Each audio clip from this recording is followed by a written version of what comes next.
भाई बीवी है कि चुड़ैल है यार? एक नंबर की लड़ाकिन बीवी है आपकी। दोस्तों गुड्डी अब सच में बुढ़ी हो चुकी है क्योंकि इनका दिमाग फिर चुका है। मैं बात अमिताभ बच्चन की धर्म पत्नी जया बच्चन की कर रहा हूं। ये वो महिला है जिसका चेहरा अगर कोई सुबह सुबह देख ले तो उसका पूरा दिन तहस नहस बर्बाद हो जाएगा। सही पकड़े हैं। इस औरत को अमिताभ बच्चन कैसे झेल रहे हैं इतने सालों से, लोग यही सवाल सोशल मीडिया पर पूछ रहे हैं कि बच्चन साहब आप इस औरत को कैसे झेल रहे हो जिसने पूरे घर में कलेश करके रखा हुआ है। बहू अलग परेशान है, बेटा अलग परेशान है, आप अलग परेशान हो। सुशांत सिंह राजपूत मामले में ये रवि किशन से भिड़ जाती हैं। पेपराजीज अगर इनकी फोटो खींच ले तो इनसे झगड़ा करने लगती हैं, मीडिया वालों से झगड़ा करने लगती हैं, पॉलिटिशियन से झगड़ा करने लगती हैं, राह चलते किसी से भी झगड़ा करने लगती हैं। और लोग यही कह रहे हैं कि ये बहुत ही झगड़ालू औरत है, इसको झेलना वाकई में बहुत मुश्किल काम है। सोशल मीडिया पर तमाम इस तरह के शब्द जया बच्चन के लिए बोले जा रहे हैं क्योंकि अभी अभी ये जगदीप धनखड़ जी से लड़ गई। Jaya Amitabh Bachchan is the last speaker on this point. मैं कलाकार हूँ, बॉडी लैंग्वेज समझती हूँ, आपका टोन जो है is not acceptable. May be a celebrity, you have to understand the decorum. Rajya Sabha की कार्रवाई चल रही थी, सपा की तरफ से राज्यसभा की मेंबर हैं। अब जिस पार्टी से हैं वैसी इनकी हरकतें भी होगी। तो कहानी शुरू ये होती है कि वो कहते हैं ना कि आ बैल मुझे मार, जबरदस्ती कहते हैं कि समझो एक रास्ते पर कोई कुत्ता जा रहा है, बेचारा सीधा साधा जा रहा है तो ये उसे पत्थर उठा के मार देंगी क्योंकि इनको भिड़ना है, इनको मजा आता है इन सब चीजों में, तो ये कहीं भी भिड़ जाती हैं।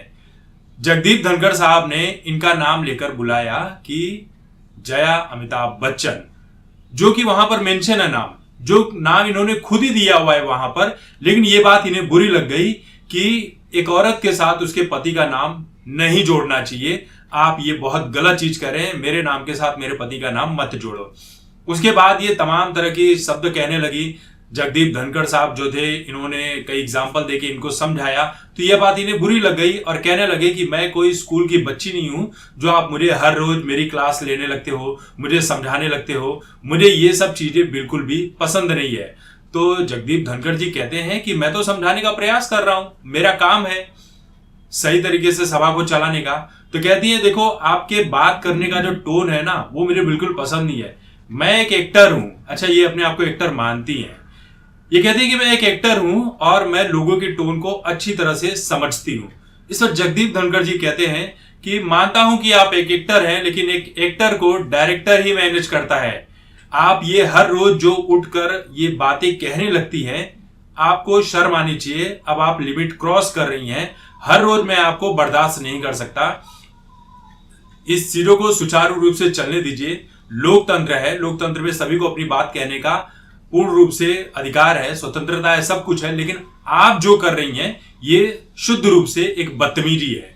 आप कार्रवाई को आगे नहीं बढ़ने देती हैं और तरह तरह की बदतमीजियां करती हैं। मतलब अपने शब्दों में जो भी कहा आप, जगदीप जी कहते हैं कि मैं यहां पर बैठा हूं और मैं यहां पर बैठा हूं, जो चीजें मैं देख सकता हूं वहां बैठकर आप उन चीजों को ना देख सकती है, ना समझ सकती है, ना आप में ऐसी काबिलियत है।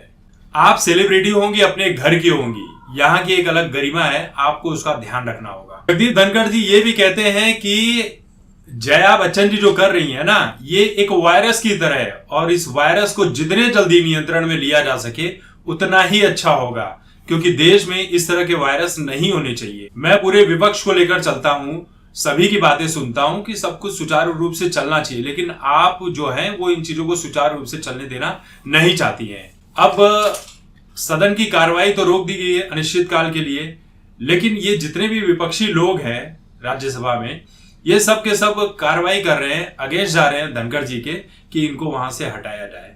अब आप सोचिए कि उनको हटाने की बात चल रही है, ये किस लेवल का इनका एनडी गठबंधन है यही जानते होंगे। और वाकई में जया बच्चन को झेलना मुश्किल ही नहीं, नामुमकिन है।